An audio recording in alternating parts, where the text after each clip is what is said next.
moving on with the agenda for the day to our next section, which is a panel discussion on the theme Resilient and Inclusive Nation Building. The discussion will focus on how institutions across government, industry, finance, and technology can build systems that are robust, adaptive, and inclusive. It explores the role of technology it explores the role of digital transformation, governance, sustainability, and leadership in ensuring that economic and technological progress translates into long-term national capability and broad-based inclusion. We have a stellar panel lined up, moderated by a leader who has consistently shaped strategic dialogues in the business world. Please join me in welcoming our moderator for the session, Mr. Shyam Srinivasan, a leader with deep experience in institutional transformation. Mr. Srinivasan, currently serving as the Senior Advisor and Operating Partner at TVS Capital Funds, has been recognized as the Business Standard Banker of the Year 2020. He is the proud recipient of Lifetime Achievement Award for 2024 by Dharam Magazine, and he has been honored as the Forbes Icon for Excellence 2025. Please join me in welcoming Mr. Shyam Srinivasan to the stage. To make this conversation even more insightful, we are privileged to have with us an extraordinary panel, you can sit here, of industry leaders. Our first panelist, Dr. Mukund Rajan, the chairman of ECube Investment Advisors, is one of India's most respected voices on sustainability, ethics, and corporate governance.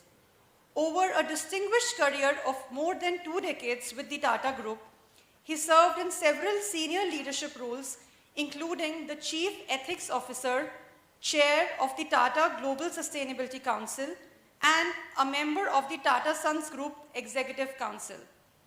His work has shaped governance frameworks, ethical leadership practices, and sustainability strategies across large, complex organizations, and he continues to engage actively with policy and regulatory bodies on ESG issues.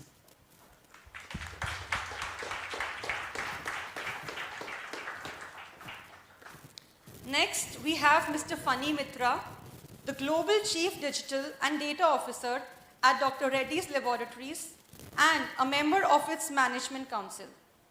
He leads the company's global digital data and analytics agenda, aligning technology strategy closely with business and patient outcomes. Over the years, he has built strong data foundations, driven cloud-first and analytics-driven transformations, and led industry-wide change across geographies. His background spans strategy consulting, digital transformation, and technology leadership across multiple industries.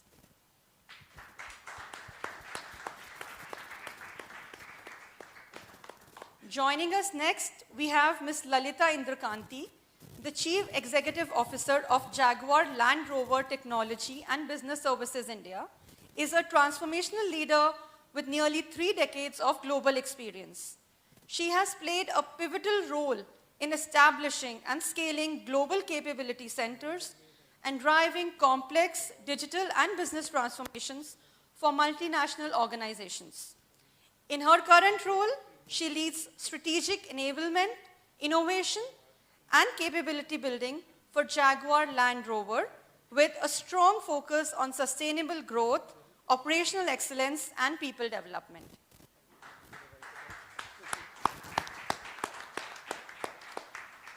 Next, we have Shri Sanket Atal, Country Head and Senior Vice President at OpenText India, brings close to 3 decades of experience in enterprise software, product development, and global technology operations. He has led large, geographically distributed teams across the US and India, working across strategy, engineering, and operations. His work has consistently focused on building scalable organizations, strengthening innovation capabilities, and delivering high-impact technology solutions. Last but not the least, we have Mr. Sujith Nair, who is the CEO at Beckn Labs and co-creator at Digital Energy Grid and NFH. He has played a key role in conceptualizing and supporting open network platforms like ONDC.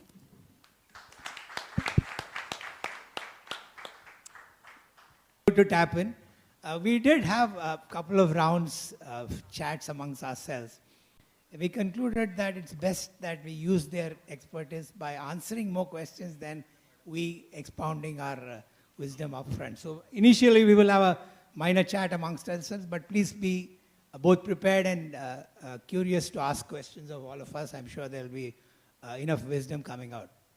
When we gathered probably a month back when we had a call from IIM Udaipur and said about this program, I have to admit, I am an unabashed cricket fan. All my life, everything I try to connect back to cricket. So this is cricket season. We are in T20, World Cup on the doorstep, women's IPL going on, all the good stuff. But I think this whole theme of resilience and inclusion is more in the realm of test cricket, right? I mean, we are talking of a long term, an India story.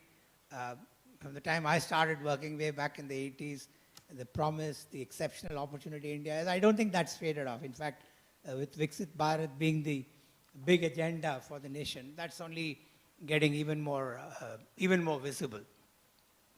The recently concluded Davos, there were many speakers. I'm sure all of us had opportunities to, some of you may have visited it personally, but I saw most of it on the various feeds. There was one which Sunil Mittal said, which is really, to my mind, the most important one, and has stuck with me. Where he said this 7 trillion economy is great, all that GDP growth is fantastic, but really what's happening to per capita? Right? That's where the whole inclusion story kicks in. And to my mind, drawing a parallel from cricket, I was thinking of a remarkably large, say, Ahmedabad stadium with no people watching it. Right? That's the whole story of India, why resilience and inclusion becomes so important. And again, I'll go back to my stupid passion for cricket. Those of you in this hall may remember 2001 where India beat Australia in Calcutta. Does anybody remember that game? That I'm sure many do. Of course, it was a fantastic game. But I think to my mind, when I think about resilience and inclusion, that game was both. I don't know how many of you remember, of course, we remember Dravid and Lakshman scoring those fantastic innings. But actually, there were 8 players who contributed to the victory. After a disastrous first innings, we came back and won the game and beat Australia, which had been, I think, 16 or 17 games they had not lost. Test series. Right? Steve Vaughan team were almost going to kill India in that game. And we won. I think Harbhajan had some 6 wickets. Sachin Tendulkar bowled and got. He didn't bat, but he got wickets. The Sadagopan Ramesh, who many of you may not even remember his name, had a fantastic opening, of course, Rahul. So 7 or 8 of the people were contributing to the victory. And I've just drawn that as a parallel for inclusion and resilience, no argument. So I just want to remind ourselves that resilience and inclusion in the scope of what India's Viksit Bharat journey is not just, let's say, a large FX balance for the country. That is necessary but not sufficient. I think what everybody will talk about and start thinking about is, how do we manage or get control of supply chains? We saw that during COVID, how disastrous and how one had to come back very strongly. And of course, this whole digital sovereignty, how do you manage the whole, many of our speakers earlier spoke about this development on AI and how do you, have supremacy on that? So digital sovereignty, to my mind, those are as important about resilience as much as, say, FX is. India has 20,000 pin codes, right? It can't be just the preserve of the top 5,000 pin codes that everything is there and nothing beyond. So I don't think, when you think about this topic of resilience and inclusion, in my mind, how does India, in the context of Viksit Bharat, the $30 trillion economy, doesn't have empty stadiums, have inclusion all across, control of digital. Of course, FX is important, but how do we make sure supply chains are managed? And most importantly, I think what Satya Nadella spoke about again in Davos is a social cohesion or social permission for AI to become more effective. So with that sort of open introductory remarks, I do think the panel will have a lot more to add. So let me just ask Mukund first, in the order of how they are sitting, Mukund to talk about both his own personal experience, his vision for 2030, 2047, and how does he think about this whole inclusion and resilience. So Mukund, yours. Sure.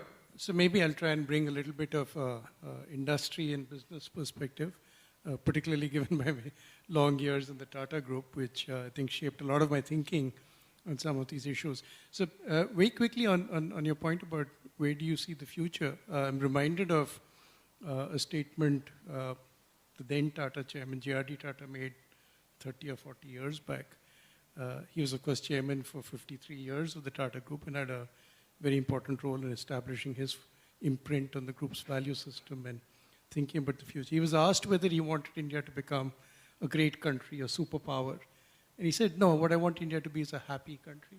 And for a business leader to espouse that kind of thinking, it also goes back to the genesis of the Tatas, going back to Jamsetji Tata. There is a quote which you'll see in many Tata buildings, which says, in a free enterprise, the community is not just another stakeholder in business, but is in fact the very purpose of its existence.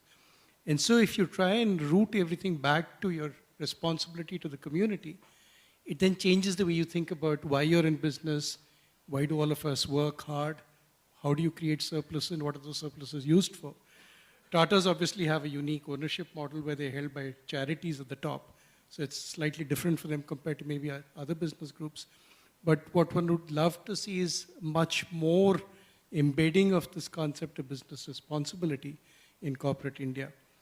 When I look ahead for the next 5-6 years and thereafter 2047, the subject I'm most interested in is, of course, sustainability and addressing the climate challenge. India is already one of the most vulnerable nations in the world in terms of our exposure to issues around climate change. We have a very large coastline, so much of the population that's resident there is going to be impacted by extreme climatic events. I think the last 5 years, perhaps 3 things have really impacted many of us. The first has been COVID, where you saw that if the balance with nature was disturbed, the implications could be huge. And that's not the last pandemic we've seen for sure. The second is, I think, the frequency of extreme climatic events you've seen in Uttarakhand, in Kashmir, all across the country. I think we need to become much more resilient, obviously. We need to be able to adapt to these issues because mitigation is now almost beyond us. I think we've already crossed the 1.5 degrees global warming threshold. So India will have to make significant investments in adaptation. The third is what we're all experiencing in the last few weeks, and we're just talking about that now, AQI, air pollution. I think it's now brought home to all of us that these things have significant implications for our mortality and our health and our quality of life. So one would love to see more being done on this agenda. The government has already subscribed to the Paris Climate Treaty. There are a bunch of targets for 2030, most prominent of which I would call out are the commitment to create 500 gigawatts of non-fossil fuel energy in this country and to have energy efficiency that is 45% improved on 2005 levels for the GDP. Both those are well within reach. In fact, on energy efficiency, we are currently actually over 50% of the target. But for 2047, I think it goes back to your point. Ultimately, what do you want? You want a community that's in balance and harmony with nature, but where there is equity broadly across the entire economy, which means we will need to have economic growth and job creation on scale. But I would like to see within the corporate world, the largest corporates particularly taking much more responsibility, including for the supply chain partners, and there are ways in which you can fix that. So really, I think a strong economic country with job creation that's almost providing for the entire economy, technology powerful, but not necessarily the richest country in the world in conventional metrics, but where nature is also protected and we live in harmony. Yeah, so the challenge is how does the 30 trillion or 20 trillion divided by 1.5 billion, the equation starts changing, right? And getting that up. But we'll keep that conversation going. There's one point that when Mukund said, and sort of in my head, as a business leader that we always struggled is, how do you manage the here and now, this quarter results, to the longer term. And I think that's a debate that many corporates will continue to have. But before that, let's have Phani talk about at the cusp of health and technology, how does he things play out? Yeah, I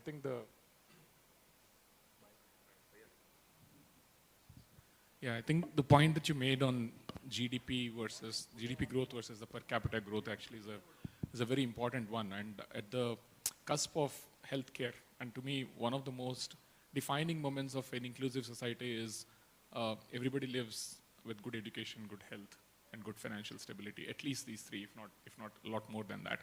And one of the most troubling things about our society right now is, if you look at some of the economic strata, if a small to medium healthcare event, an accident, can actually set off a family almost by 3 to 5 years, just in terms of their savings and their economic stability. So I think the whole idea of inclusion can come in when we have a society which has, a beautiful access to healthcare in the first place, and proud to be a part of Dr. Reddy's, I have to quote Dr. Anji Reddy on this one, where he had this whole statement about $1 is equal to 1 rupee. The whole idea that you can get a drug that is roughly costing $1 in the US to be sold in the country at a rupee or so. I think that model and the entire revolution that India had, and it's one of the reasons why we are one of the strongest pharma factories of the world, if you can, pharmacies of the world as we can today, is because we created a very new opportunity, and to your point, both an economic opportunity as well as a societal opportunity by creating this completely new industry of generics for the world. More than 85% of prescriptions, even in a country like US, are actually generic prescriptions, and almost 30 to 40% of them are fulfilled by the Indian companies today. So I think this whole idea of inclusivity as an idea and healthcare at the heart of it is a very, very important construct, more as we grow as a nation as well. And today the biggest challenge that we have as a country is not the access, but the distribution, right? So for instance, more than 70% of healthcare in this country is concentrated in the tier 1, a little bit on tier 2 cities, but still 60-65% of our country lives in the tiers below that. So the biggest challenge that we have is, one, as we grow the economic pie and the access pie, how do you grow the distribution pie as well at the same speed? And that's actually one of the main challenges, both from a healthcare services perspective as well as from a drugs and medication perspective. In the company, for instance, one of the metrics that we measure today is, if you take the last 15 years or so, from 2010 to 2025, 2024, US FDA would have approved around 600 to 650 new molecules, but less than 20-25% of them are available in the country today, right? So we don't have access to the quality of care that is available elsewhere, despite being one of the fastest growing economies in the world. So the disparities actually show up in every metric that you can, and I can quote multiple of these, right? And at the heart of it is our inability to handle scale and the distribution logistics, as I see it. Another interesting statistic, for instance, is, many of you know this, but our number of doctors per 1,000 people is roughly around 0.5, 0.7, a typical OECD country is in 3 to 5. But the most important statistic is the number of times Indians visit the doctor is exactly equal or sometimes higher than what the number of visits happen in a developed country. That means our doctors are actually 4 to 5 times overworked compared to doctors elsewhere. So just look at every metric like that, and you actually have, and it's a case study in itself, each one of them is a case study in itself, to actually double click and say, so what is holding us back? And imagine the same amount of growth, urbanization that can happen in the country, and what does it do to our healthcare and the drug delivery ecosystem. And I obviously can't throw the motherhood of all to say that digital is the way to solve for us. The distribution aspects as well as the access elements of it. I think digital will continue to play a key role. We've been talking about, I've heard the professor talk about ambient AI, elements of AI in healthcare to actually establish this access and solve that access as a problem.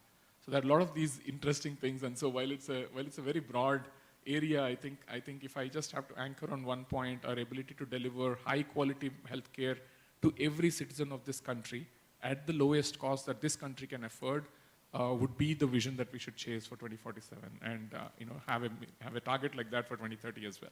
No, I think from what you make, the important point is reach, distribution, right? And that's where is going to be the democratization of everything that India has. And that is indeed the challenge. And I'm speaking to our theme of inclusion. We'll come back to it, but maybe Lalitha will enlighten us on her whole journey of the GCC.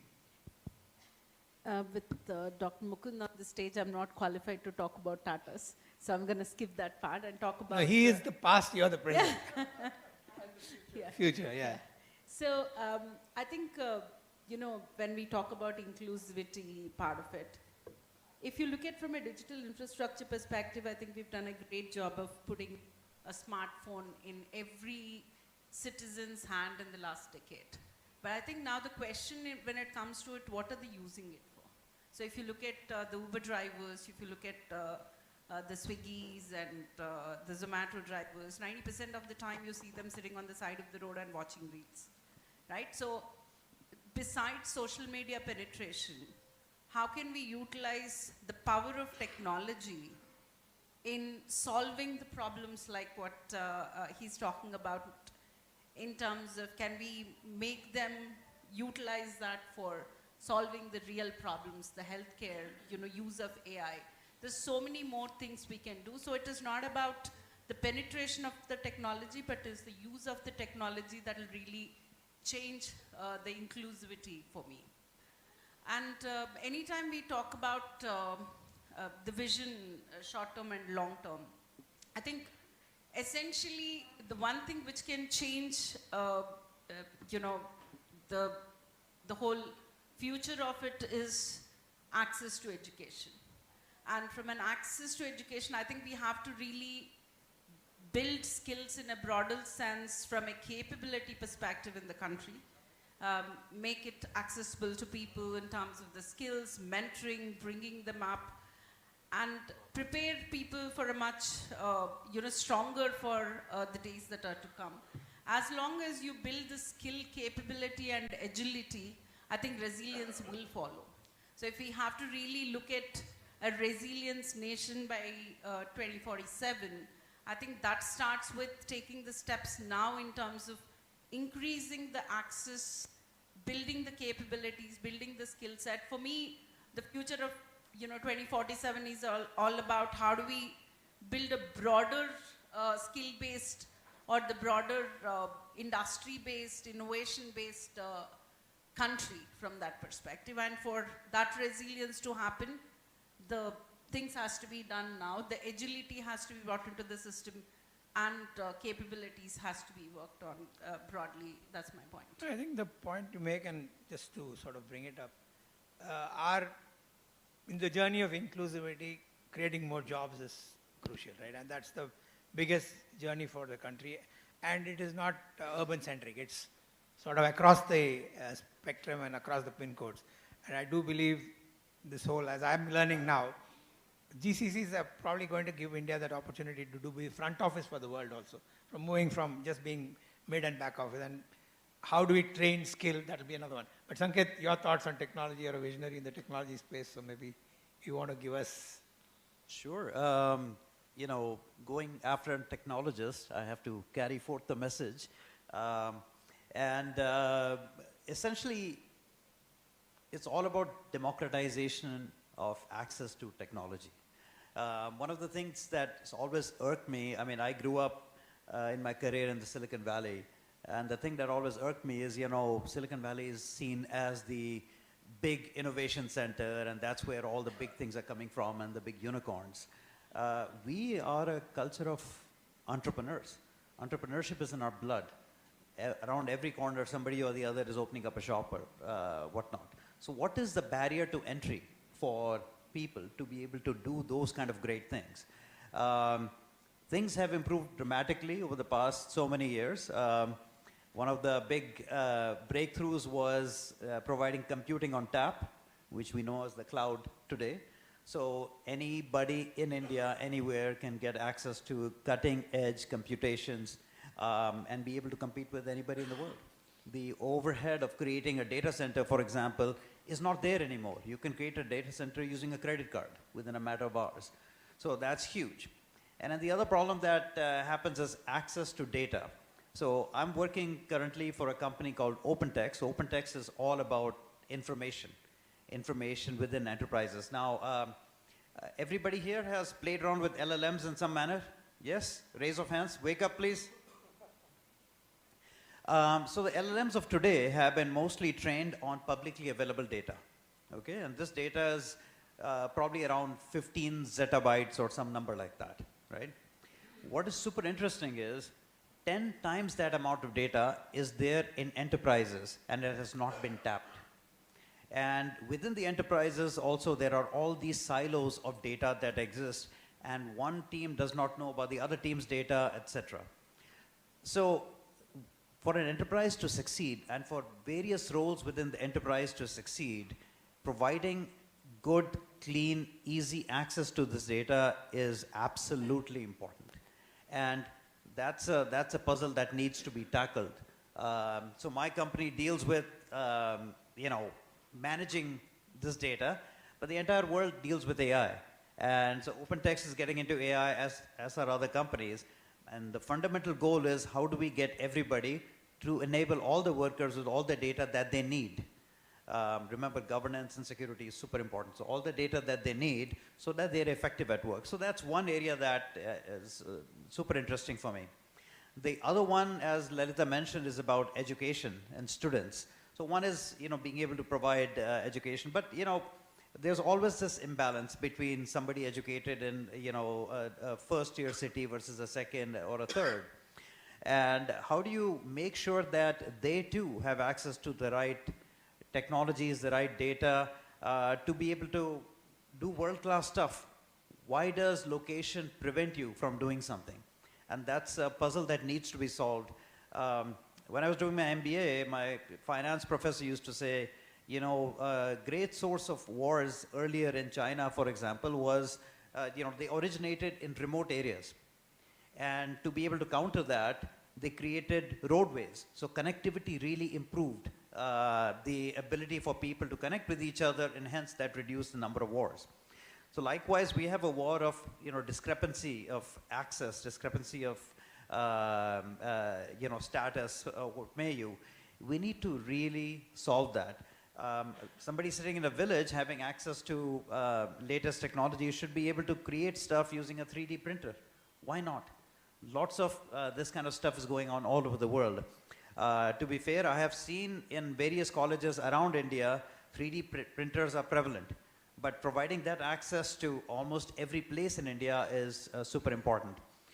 And finally, another segment that's super interesting is the end user. So in computer science, one of the toughest problems is the last mile problem. So you can create all these technologies, make them available, but how do you get them to the end user? In this case, it's a cultural aspect, right? How does the end user actually consume technology to go ahead in life? So providing access to the latest AI is really important. Being able to do that, for example, if I'm a banana seller, I should be able to use my mobile to figure out which is the right market to sell to today, which is having a good price. Those things are important. Now, connected to this, you also have to be really careful about the whole resiliency aspect, right? So security. Today, security is really, really scary. Everybody must have heard of stories. It's happened to a friend of mine where you get a phone call, sometimes a video call from somebody you know, and you trust him, and then you end up helping them out in some manner, monetarily or whatever, and it turns out it was a fraud. And AI is making it more and more difficult. What can we do to be able to counter that? You hear of the cyber Arrest. Cyber Digital arrest. Exactly. And the other part, of course, is scalability and performance. And in this day and age, if your access is non-performant, it's a non-starter. UPI succeeded because today you can go pay a fruit vendor using UPI because it happens in milliseconds. If it was taking 2-3 minutes, UPI would be nowhere. So it's really important for us to take care of all of these three things, and I think it'll be a glorious future. Since all of us are speaking, every time I sit in a panel like this, Nandan Nilekani's population scale jumps up in mind, right? I mean, the father of UPI, whatever we call him, but I think that's the, how do you take it to the last mile? How do you do this population scale? And I think Sujith will be the right person to talk about, since he's the ONDC man, erstwhile now Beckn.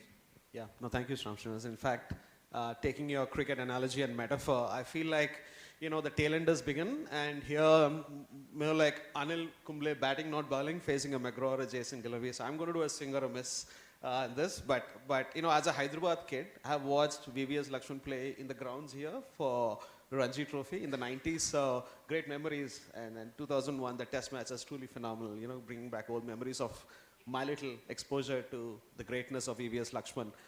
So I see myself as a digital plumber, with the good fortune of being part of programs along with Nandan, with Aadhaar, UPI, and now ONDC, Namayatri, and of course the India Energy Stack, which is just about getting announced with Ministry of Power as to building the digital rails for solving for energy transition. I think from that perspective, for me, I think inclusion fundamentally as digital public infrastructure thinking was always about raising the ground, not about raising the floor, raising the ceiling in some sense, right? So it's always about raising the ground. And one of the fundamental perspectives we train ourselves to think about is you have to meet inclusion at the level where society already is, rather than think of inclusion as a way to elevate the society to a certain level.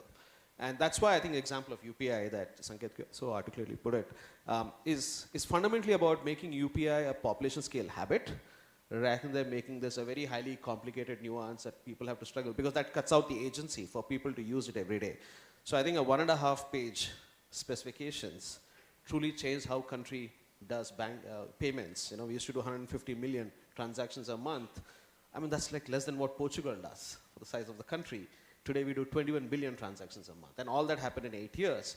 It's a great way of thinking about how do we raise the ground rather than raising the ceiling. And this is playing in many parts. Ever since 2009, and this is as recent as 2009, I mean, iPhone is here, Android was just about there, and India's banking penetration, those numbers, those is just about 18%.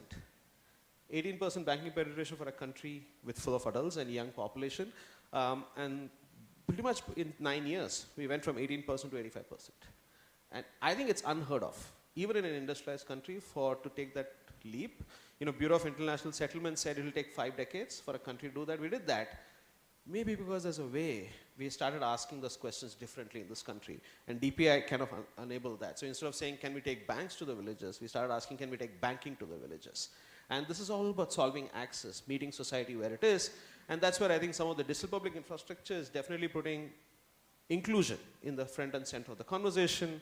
Today, when you talk about Namayatri, some of you from Bangalore probably would know, you know, the cost of doing a ride-hailing business with Namayatri is 1/10 of the cost of what Uber does in India. We're talking about no commissions in the middle and delivering a cost of a ride-hail at under 4 rupees, all inclusive. Driver retention, consumer marketing, all, and technology cost, all of that. So it's about rapid cost curve decline that allows people to onboard very quickly into this. The cost of moving money is the cheapest in the world. We are thinking cost of moving people should be the cheapest in the world for the scale at which we are talking about, for the kind of the diversity spectrum we are dealing with in this country. And is it possible for us to think about it in all sectors? So when cost of moving commerce, because even in India, despite Amazon and Flipkarts all being there, our B2C penetration is under 10%. For the last 15 years. Our B2B probably online is less than 1%. So ONDC is not finding an Amazon or a Flipkart, it's trying to deepen the access. So it will be different than the conventional e-commerce that we in the urban bubble sort of expose. So that is a definition of, when you talk about inclusion, it follows sense that what is out that is being called as excluded, maybe that is a normal state and we have to probably reach that state. So it's a matter of perspective as to what you call an inclusion and exclusion is a matter of perspective of whose vantage point are you seeing from. And I think DPI thinking has been taking the different vantage point of meeting the society where it is. And one last example perhaps is we are trying to do that for energy, because energy transition, India is going to see 3 things massively happening. Massive load growth of demand, because we are a growing country. Our per capita energy consumption is way lesser for the kind of aspirations we have. And there's a direct correlation between energy consumption and economic progress. We are going to see that. At the same time, we are looking at growing through clean energy. No other industrial economy has seen that kind of a growth only with clean energy. Third, we are looking at population as a dividend, not as a cost, especially in the solar belt. So one of the things we are trying to do with India Energy Stack is to make energy transition a livelihood story. Just like how telecom created the phone booths that the unemployed could have just to create as a way of generating income, or business correspondence for banking, we would be witnessing in India energy micro livelihoods, a homemaker or an unemployed just setting up a rooftop and a solar because of the reducing cost of that infrastructure to make it available through digital reels for someone else to sell. So we're talking about peer-to-peer energy, where I can sell energy to somebody in Delhi. That's some of the announcement. I think it's got in the press today. It's probably going to be announced at the AI Summit. So we are talking about inclusion and resilience, whether it's of resilience and sense of survival of that lowest denomination in the society, or about resilience from a sustainability and environment point of view. I think there's a way of thinking that India has been doing, and I've been, it's a good fortune that I've been associated with some of them, but a lot needs to be done. And that's where I think the efforts continue to show maybe a model that the rest of the world can follow. I think remarkable points, and it'll take a while to digest all the statistics he threw at us, right? It's amazing. There's one striking point, Sujith, and all of us are thinking about is, we're still 45%, 50% penetration country, right? Despite the mega DPI, and all of us have friends from the West who come to India. I was talking with somebody yesterday in Mumbai. They were saying he's relocated to India recently. He was away for 30 years. 30 years back, when he went to the US first, he was taken in by, wow, highways, airports, glamour. Now he comes back to India, he's taken in by the fact Zomato, Zepto, everything is just like that. In the US, you can't afford, you can't get those things. So I think the DPI-led urban opportunity inclusion, I think, is remarkably there. How does it get into the last pin code? And that's really the challenge. But some of the points you mentioned are quite fascinating. We have the option of continuing to talk, but I would urge that both to wake up everybody and also to get questions to leverage the, the information available amongst all our panelists. Maybe you want to ask us a few questions, and then we'll come back to talk another round. So may I ask from the audience if you have questions of, difficult questions to the panelists, easy ones to me. Yeah, right up there at the end, so we'll start the right hand there, yeah. I think he's from IIM Udaipur alumni, if I remember right. Is that right? Yeah, okay. I think you need a microphone. Wait for a second. Maybe you can wait with microphone, somebody can go around. Yeah, please. Yeah, hello sir. Hi. I'm Anuj Jaiswal. I'm currently pursuing Executive MBA from IIM Udaipur, and also I work as a data engineer at Microsoft. So my question is regarding healthcare inclusion. So today, we see mostly around that healthcare costs are soaring. And as sir mentioned that one big event can set a family back by 3 to 5 years. So I myself faced a similar situation last year, and that got me thinking how we can actually democratize and make healthcare accessible in much lower or affordable cost way. So one thing which I was thinking was about hospitalization for remote areas. So there are a lot of people who cannot actually afford big healthcare budgets and afford to admit their patients for a long time. Even if they admit their patient for a week, it's a huge cost for them in private hospitals. And that is a big problem to solve. And one way is, which I was thinking, is actually bringing the healthcare to the home, and whatever things which can be actually solved at home through, let's say, healthcare providers, and help them set up basic healthcare facilities at home so that they don't have to actually bear the cost of just staying in the hospital for a long time. Yeah, question broadly is there. Maybe Phani, you're the... Yeah, I think it's a very broad question, and it's a very difficult one to answer. In the sense, the cost of healthcare in the country is across the value chain, right? If you look at it, is in very many parts. Yeah. One part of the point that you made is about hospitalization or the inpatient care of it as well. Yeah. This is one place where I would not quote US healthcare as a great example when it comes to cost of doing business, Exactly. cost of delivering healthcare. But there is one space where there is a lot of innovation that I'm seeing in the US healthcare, where because of the high cost of keeping patient in the hospital, there are new business models that I'm seeing in the US where they want to send the patient back home quite quickly. Yeah. Right? And both with the use of technology as well as a network of care delivery in some form and shape, right? I think we have a model to replicate and to Sujith's point, to bring the cost down and use that for our remote areas. Because if you can't take the doctors to the villages, Yeah. Can you take the care to the villages in some form, right? Exactly, You can't take the banks exactly. to the, banks to the people as he was quoting. I think there are opportunities that are coming up now. I mean, it's very difficult to answer it like right here at this point in time, but both in terms of primary healthcare diagnosis, because when people go to the hospital, it's pretty late. Yes. There are a lot of things that you could have solved at the primary healthcare level itself, right? And this is a country that has delivered 1 billion vaccines when COVID hit. So it's not that we can't have the ideas for it or the creativity for it. But I think the main challenge to solve for is to first move the primary healthcare access and raise the ground on that, right? And today that is the biggest challenge, because we are taking patients too late to the hospital, and obviously it's quite difficult to move them home quickly once you've reached a certain point in time. So I think there is an opportunity there. The second is, once the patient is in the hospital, how quickly can you send him or her back home, right? Yeah. I think the incentivization structures today, as well as the quality of care and the quality of the ecosystem that is needed to keep a patient safe, are today very, very infra heavy, and hence capital intensive, and hence there is a perverse incentive for hospitals to actually keep the patient longer. Yeah. Because Yeah, and it's exactly. it's a vicious circle that goes through, right? Yeah. So unless you bring the cost of infrastructure to deliver that care down a little, right? That is the second part of the intervention, right? And the third one is the capabilities that exist in the hospital.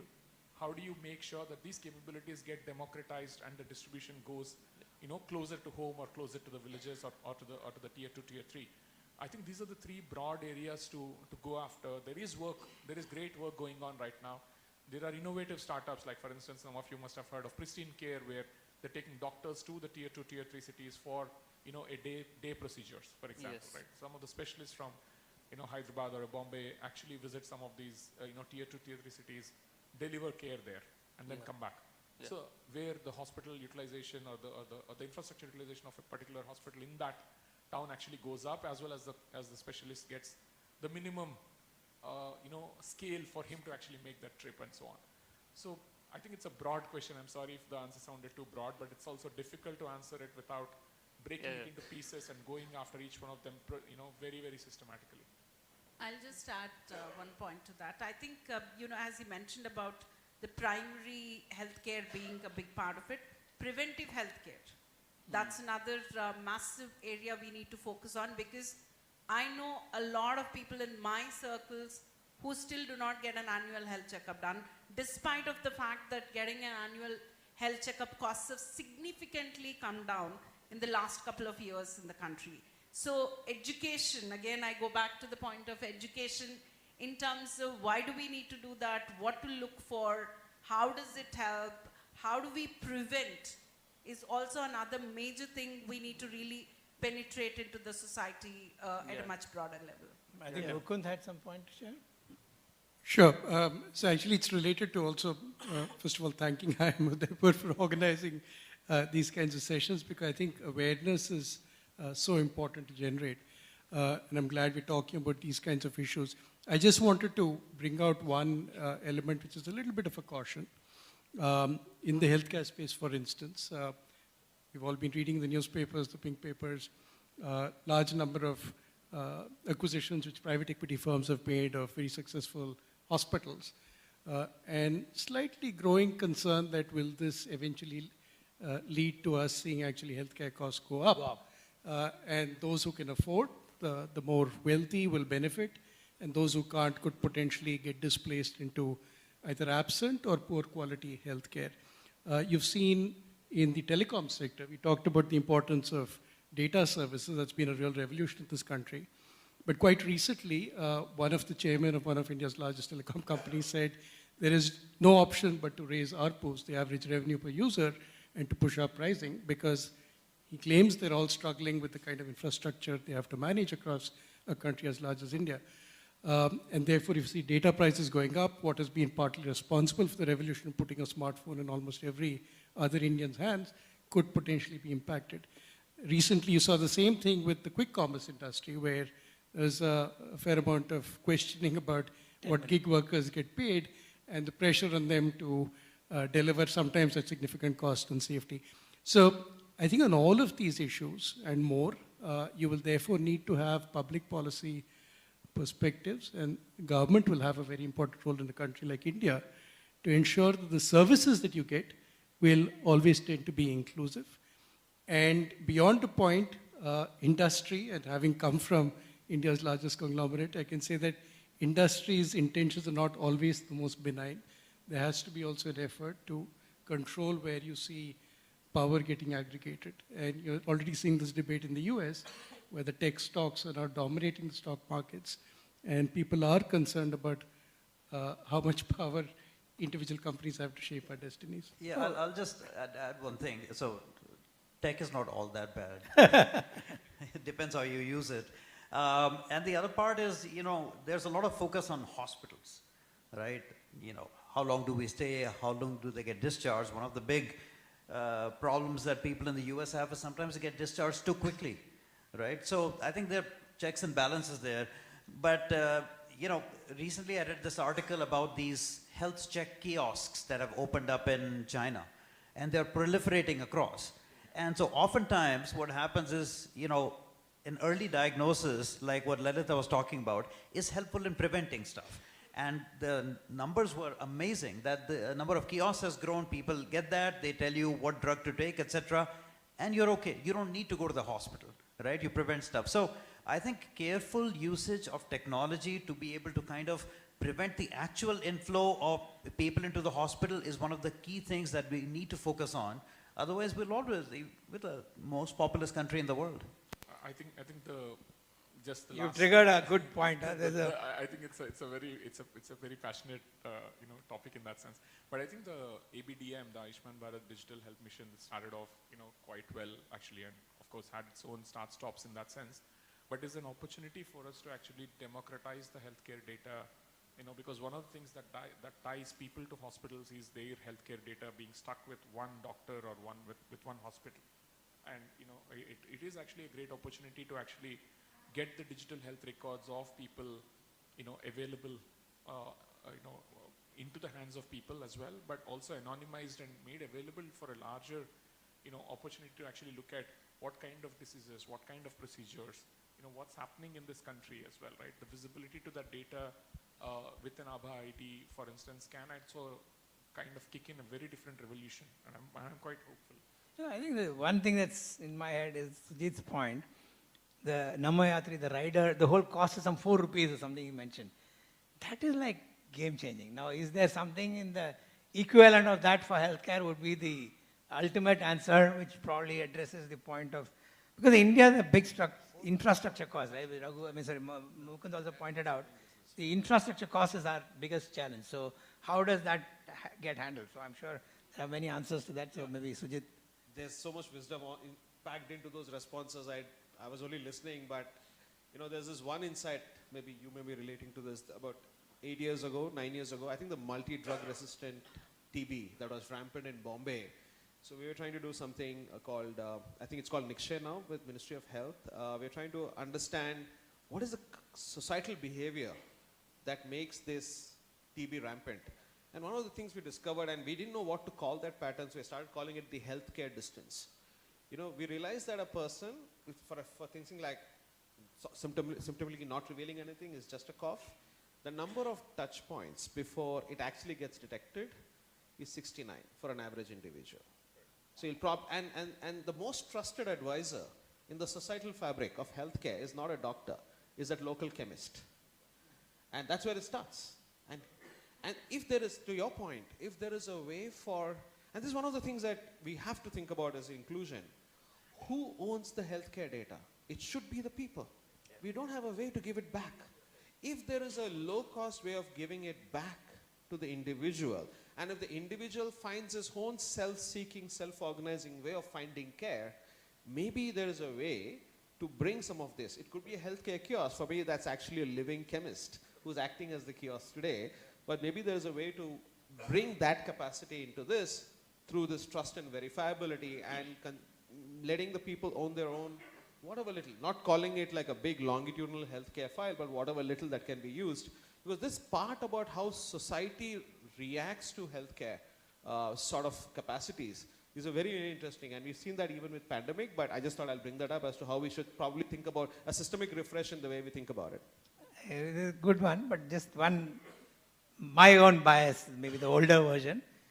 I still think culturally we want to see the doctor and get the word out of the doctor, right? And despite all the online kind of advice and stuff like that, the touch, feel, it's okay, go, that has to come. I mean, at affordable cost, and that's really the story. But anyway, this is for a longer debate, maybe a few more questions. A few hands are up. Yes. Little bit. I was so absorbed in the responses that I forgot my question, but I'm going to refer to my notes right now quickly.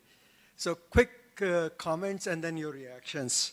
One of the comments I heard in Davos, one of the Geeta Gopinath saying, pollution. That the cost of pollution is almost a 1.7, yeah. 1.7% of GDP. Yeah. That's a crisis, huge economic crisis. Forget the people. If country doesn't care about people, they do care about economics. People dying is another dimension altogether. So that's one comment that I want, especially the ESG and sustainability. And in a similar line, I'm going to combine 3-4 questions together so you can all respond. About the energy. Energy is another layer, the bottommost layer of the AI stack, if you will. It's the new bottleneck. Now I'm looking forward to peer-to-peer exchanging my solar energy with my neighbor and trading it. Well, in some sense it's happening because through the grid. But that's a very beautiful micro-energy trade concept. But those big data centers, they're sucking up and disabling the grids left and right. They're sucking out resources and water and sustainability questions from the most near Hyderabad somewhere. I just read it about a month back. I was talking in my class about it. In the newspaper, headline was just that. That's in a worse area, they're bringing up the data center. Or it was probably the Google one. I'm not quite sure. But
through prohibitive economic or business model to make it more useful for work, maybe in certain hours, and have social media in some other hour or whatever it is. I don't know.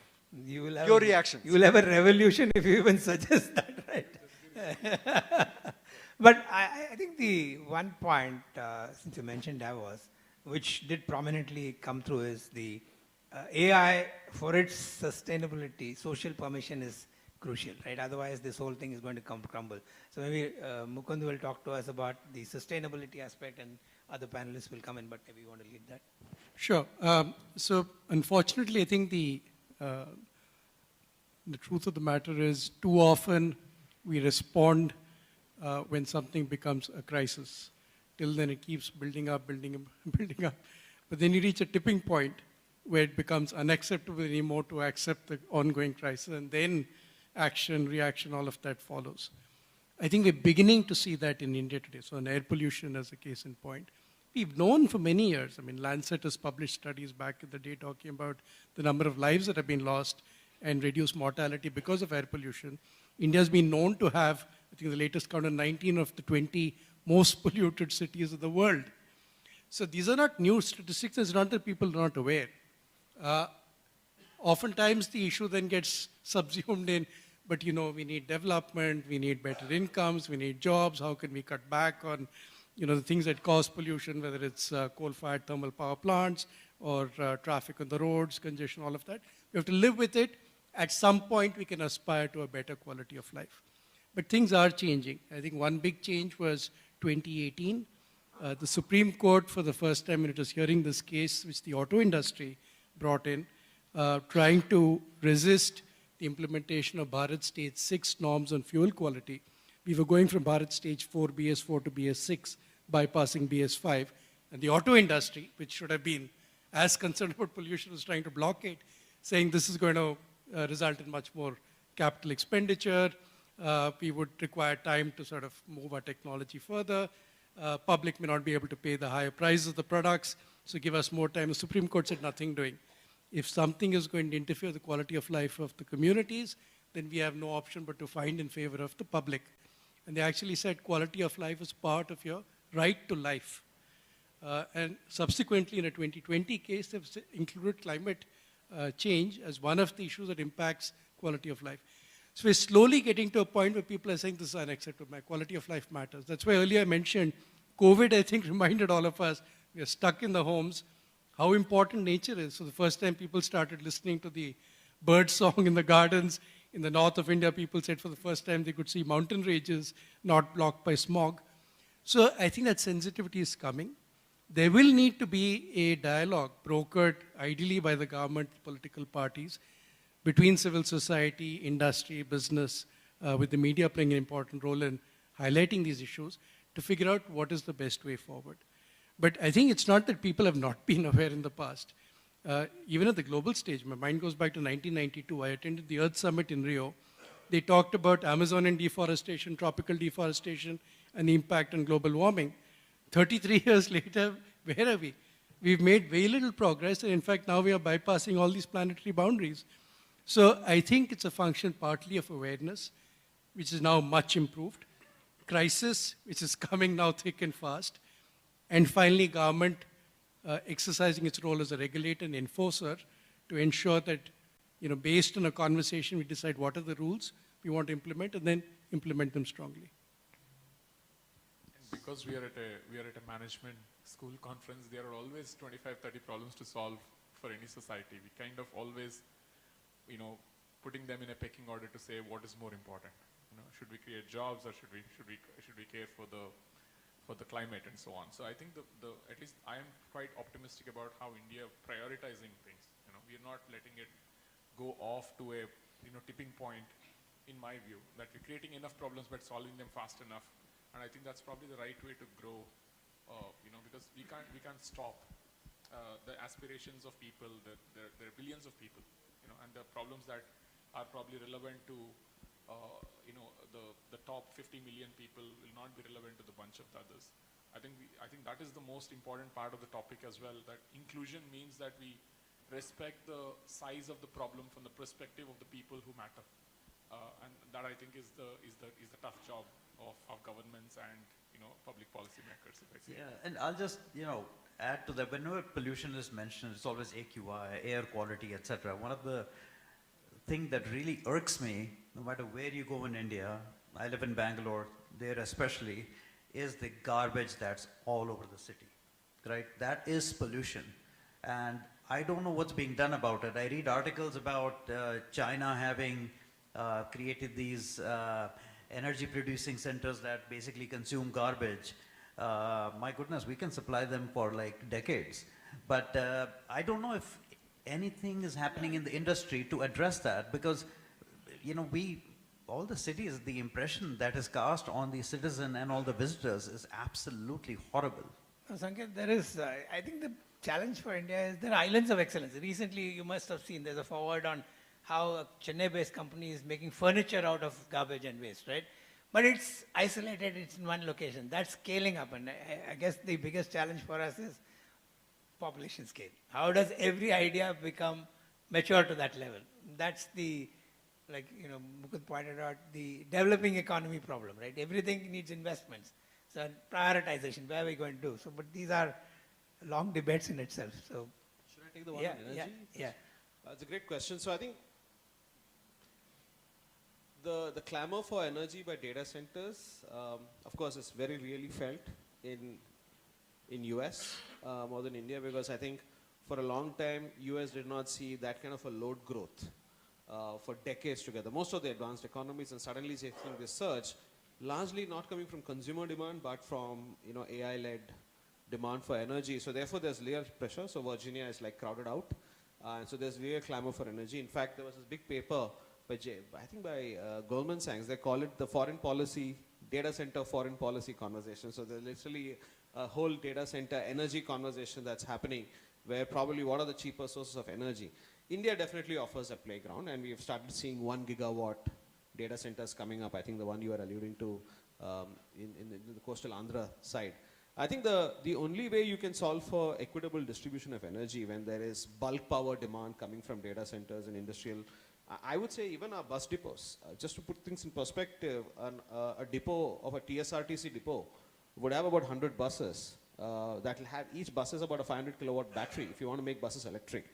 So I'm worried that our buses may not find energy tomorrow. They are like, you're talking about a 200 megawatt energy being made available, and they don't even have an energy department. For them, it was a diesel department. So they don't even know where to source energy, and expecting the local discom to give that kind of a bulk power. Others, you don't have buses running on the road. So energy definitely is a problem, but I think India has a bit of a headroom for capacity growth from what I understand, and we're continuously building at some level. But the fact that energy itself is getting decentralized globally, I mean, this is probably the biggest disruption that's happening in the energy industry ever since AC/DC wars between Edison and Tesla. We are seeing energy being distributed. Instead of a few 100,000 generators, you have millions of micro generators.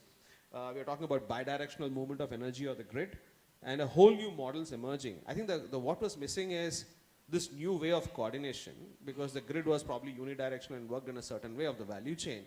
How do you bring this disparate set of assets in the wild and bring them together to create that extra surplus, to create that extra cushion, to balance the grid, to deal with that surplus?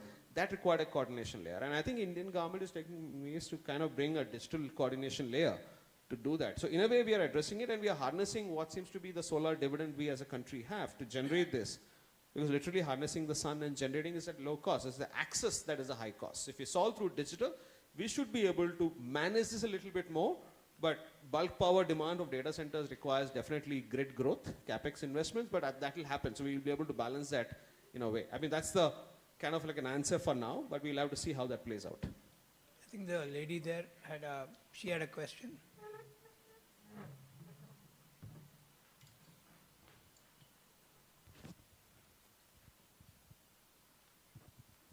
Hi, good afternoon, everyone. And it was so wonderful to hear each one of you and the great work that you all are doing. Well, I'm into teachers training, as I said earlier. I have also led NASA's Space App Challenge. So we have done 2 projects. The one was prediction of extinction of species, but I guess the second project's aligned with today's discussion. That was on Kardashev scale. So basically, Kardashev scale. So how much solar energy have been used so far? So we are in type 0 civilization. My question was that AI is so effective and it has a different impact on all areas. So I just wanted to know how can you use AI in not just identifying how much solar energy we need, and how do we work on this so that we can solve this problem and use immense solar energy and come to that Kardashev 1 civilization scale. Thank you very much. I'm the energy guy. I'm You not an become the expert. energy man. I'm not the energy expert by any stretch of imagination. I'm more of a generalist digital plumber, but having worked in this field for the last 2-3 years, I would definitely, I think there's one conversation of energy for AI, but I think you're bringing about what we can do with AI for energy, and that's an important dimension too that we're working on. Very clearly, I think the point about coordination that needs to happen, and if ever the coordination happens, especially with the intermittence of the solar, because solar is now, you're going to have a cloud cover, you're going to dip dramatically. So there is a whole amount of variability, intermittence to accessing solar. That's one of the biggest challenges we are dealing with. It brings variable into the grid, which hates variability. It's all about supply-demand balance at a very, very tight level. And I think that coordination at a low cycle time, high frequency, I think AI can make a better job than more than just humans in the loop, because that coordination will become much faster. So that's one way to think about AI. The other way to think about AI as a way to solve for this is sort of understand how we can allocate the demand, shape the demand that meets the solar. It's not about harnessing the energy that we have, but we can probably find a way. I think this is one of the things, and I keep saying this, and I said this to EV OEM with full respect. I said, if you're buying an electric car, the chances are you're melting the grid. You think you're doing it good for the nature, but actually you all come back at the same time in the day and start charging. You're literally melting the grid. Everybody's charging at the same time. So how do we move this? What if I give you Sunday free power instead of a Friday night charging? So how do you shape the demand? How do you displace the demand? Sort of balances with this sort of variability on the other side with renewables, especially with solar and wind. So these are some of the areas where AI can do. But to talk about type 0 Kardashev scale, we are harnessing all the energy of the sun, of the only star we have. I'm definitely not qualified to answer that question. And also another way to use AI is also at a personal consumption basis, industrial consumption basis, predictability, how do you optimize it? Some of those things also AI should definitely enter the market and optimizing that, because that's the only way, because we have to save what we have, right? Okay. Some gentleman there? Yeah, so it's here, me. Yeah, please. My name is Anuradha. And wonderful discussion. Thank you, everyone, for bringing out so many different aspects and opinions about this topic, digitalization, first of all, with respect to resilience and inclusion. But what I picked is from Sujith. I think like most of the Indians have this satisficing plus bricolage. That means we are already satisfied and happy with what we have. Not that we are not included. 80% to 85% people have smartphones in India. Their parents may not be having, but all the youth have. And they know the utility and what they can do with those smartphones. But they don't consider themselves as excluded. They just feel that I am satisfied with what I have. This is what I am thinking about it. Everybody is included already. Maybe if they want, they can even when you drive through, you see people making murtis and small toys selling. They can even make drones if they have to, if people buy. But they don't want to move from there. So this is what I think is inclusivity is allowed already there. That infrastructure is there, but people. It's a choice that they don't want to use it, is what I'm thinking, and I want your opinions on it. I think you're essentially alluding to the lack of ambition part of it. Yes, yeah, true.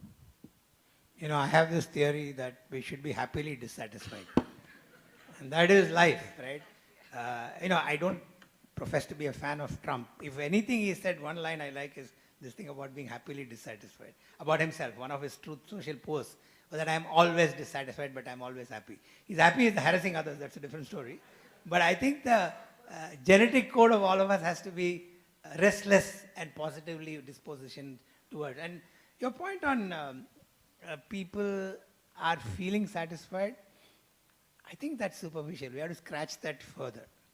I don't think it's that easy to characterize them as being satisfied. Probably is lack of awareness and exposure that is making them feel so. Because the few things that we discussed today, and infrastructure, garbage, energy requirement, healthcare at affordable cost, those are real issues for everybody, right? I mean, whether you're in pin code 4001 or somewhere deep into the interior, somewhere in Jharkhand, I think that's a real challenge, and that speaks to what all of us are seeking to solve for. Maybe you want to... And I think satisfaction assumes that the world is as still as you are. The world is changing. I mean, talk to a person in Delhi. They don't want to live in Delhi anymore because the AQI levels have dropped. So even if you don't want to do anything, the world will force you to act at some point. The question is at what threshold? So things are going to change. You know, the climate is a real situation, traffic is a real situation, the prices are increasing. So all of that will kind of induce that change. Maybe we are satisfied because I call it the cheapest drug delivery machine that we have, the phone, because it constantly gives you dopamine. I think that probably gives that sense of satisfaction. I'm going back to the thing about how we are. I mean, we have maids coming in Bangalore saying, I cannot come today because I have to make a reel. So that's exactly, this is the reasons quoted. So we are completely caught up in this sloppy side of creator economy, sloppy side of social engagement, the AI slop that we're engaging with, because that's giving us this rush for that momentarily symptomatic relief of, you know, forgetting all other stress. And that's probably something that I worry about more. I've stopped using WhatsApp for the last 5 years. That still doesn't mean that I'm digitally disconnected. I get dragged into all of these. So we live in a distraction economy. You stopped WhatsApp for 5 years? Yes. I mean, you need the Bharat Ratna, boss. It's not difficult. No, it's not difficult. Very nice. No, I just wanted to say two things. One, while it may be a relatively smaller portion of the population today, the fact is there are probably still at least 200, 250 million people who are living on barely marginal earnings. And I don't think they'd be very happy to be told that they are, you know, reasonably satisfied with their lot. And progressively above that as well. I think everyone compares. As you rightly said, I think it's also a function of what you're comparing with. So as more people have better things in life, you also want the good things in life yourself. But I want to raise a point which has been a lot in the news recently, which is linked to kind of what you said, which is what is the aspiration, ambition of Indian business? And I think the data point a lot of people allude to is for the longest time, between 0.6 and 0.7% of GDP, of which around private sector is 30-40%, has stayed at around, that's the investment in R&D, right? 0.6 to 0.7% GDP is the spending on R&D and innovation. And when people ask why aren't more Indian companies world leaders in technology and so on, part of the problem is we spend so little. And that doesn't seem to be the ambition and appetite.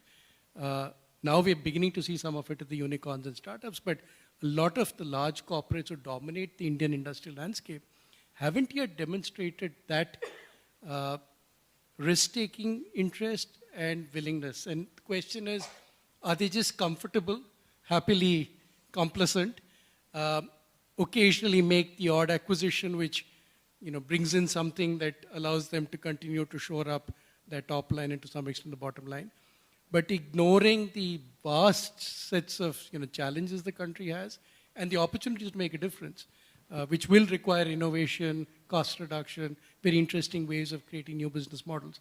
So there is a question to be asked about whether there is something in our temperament and attitude which is holding back significant parts of the business world. And the more again we talk about it, perhaps that realization will also create some stakeholder pressure to do more.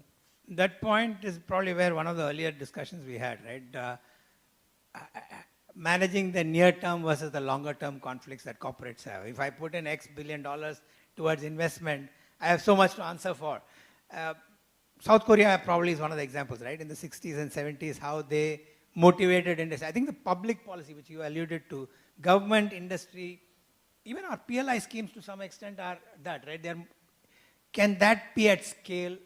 Can be, because there has to be in a market like ours developing that, how does the government, don't want to use the word subsidize, but some kind of support for this to flourish. Otherwise this debate will keep going on. All of us are aware, if any corporate is aware that it's certainly, I think the statistic is at least 2% should be the spend for R&D. So China is between 2 and 3 yeah, on a GDP that is, you know, 8 times. 8 times our size. So that is the challenge. But yeah, how are we on questions, or do we wrap it up? Wrap it up. Somebody says wrap. But I see one hand going up. If it's a shorter question and only a question, please go ahead. You can scream.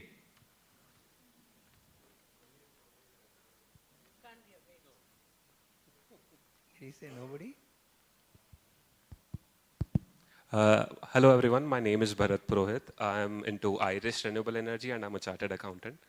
My question is rather an extension of the learned professor's question on sustainability, wherein the big data centers are coming up and they require a lot much of natural resource, which is to cool their data centers. My understanding is that water has to run through them so that they can be at a specific level of temperature and not overheat rather. This is a problem that was faced in US, wherein big data centers were coming up and they were reducing the water there, the potable water rather. So the industry leaders, it's rather a friendly panel for me because I can associate with the names. I have used ONDC associated with Dr. Reddy's for quite a while. The Tata Salt also wish to drive a Range Rover someday. But how does the industry leader, or rather the key players here, see that they will be using these large learning models in their daily lives? If not themselves, then the employees at a certain level. But when it comes to sustainability, we are not only going to use it today. It is also needed at a certain point in future. So how do we tackle this specific problem? Because I had seen many podcasts but couldn't arrive at a solution. Energy consumption is there in each ticket of ChatGPT or any LLM. Which is what Musk spoke about of social abundance. Musk and Larry Fink had this interview and talking about data centers in the space, right? So there is a debate, but those are again investments.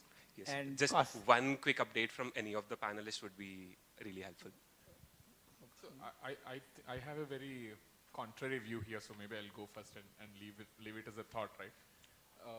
When the first set of computers came in, how many of you have used your PCs, they made this large noise and a big fan in it and so on, to the point of where you have a MacBook Air today with no fan on it, for instance, right?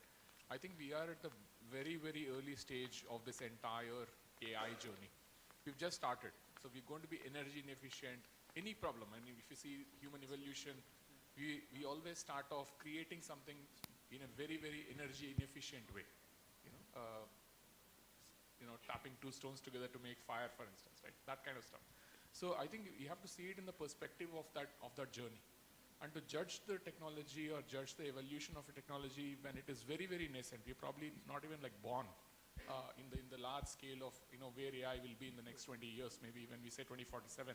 I think to judge it too early, to kill it so quickly, with all this talk is the right push. It's an important problem to solve. If it scales just the same way, it's going to be unsustainable. So I think all the questions are right, but I think they're just being asked too early and too soon, in my view. And I think we have to just watch it for the next 2 to 3 years at least. In the AI scale, as I see it, every 6 months is probably a revolution, if not more. So I think we should just probably watch it for the next 3 to 5 years before we judge it too early. Who knows, maybe we'll have a modular nuclear reactor powering the DC, for all you care, right? We don't know. We don't know what it will shape up to be. And I think we have to, the need that the population, to solve population scale problems, that we need AI is a no-brainer. We cannot solve it and we cannot shy away from this technology. How will we do it more and more efficiently is a problem for us to solve, and I'm sure we'll solve responsibly. And just another point to add, that is the second part of the equation is in terms of what do you use AI for? Like for my 15-year-olds really gets upset when I use AI for something that I shouldn't be using AI for, right? So I think the education, the awareness from how do you use a technology which is so powerful so that we don't really drain the resources that it is using in the back end, and building that awareness, building that thing is the second part of the equation. Great. I think we've had a fascinating round. The job of a moderator is to bring about some kind of integrate the content. But it's hard to integrate 5 people who have spoken about such a range of topics. I'll only say that the pitch is turning like crazy and we are playing in a different wicket, right? Or even worse, everybody is becoming an all-rounder and we are worrying who's going to stay in the 11. So I think the overall picture is very clear. There's tons of opportunity as India is. The Viksit Bharat design destination is clear. In my very simplistic view of life is, platformization is a huge opportunity to make more reach happen, right? We have examples of NPCI, UPI, to my mind, is one of the finest real-life examples that all of us are watched in our own lifetime, not lifetime, in the last 10 years. As a banker, I've seen in the early 2000, mid-2000, if I suggested technology-based solutions, many would laugh us out of the room. In 2010, 11, when this started and where we are in 26, it's two different worlds. So I do believe the very same nation which is sort of dismissive of some of the earlier things, like Phani pointed out, we are at that AI 101 probably, right? So there is a remarkable scope, and I passionately believe that inclusion will happen only with all this. And a lot of debate, which Indians are great at. And there's one point, jugaad works. Everything, the last mile is what we solve with the last minute. Talking of last minute, Sujith was a last minute in today's session. He cracked it, right? So we are a last minute, last mile nation. We must be happily dissatisfied to get the outcomes we want. We are playing in a very, crumbling pitch. But I think we have all-rounders to take care of the game. So thank you very much on behalf of the panelists. They were outstanding.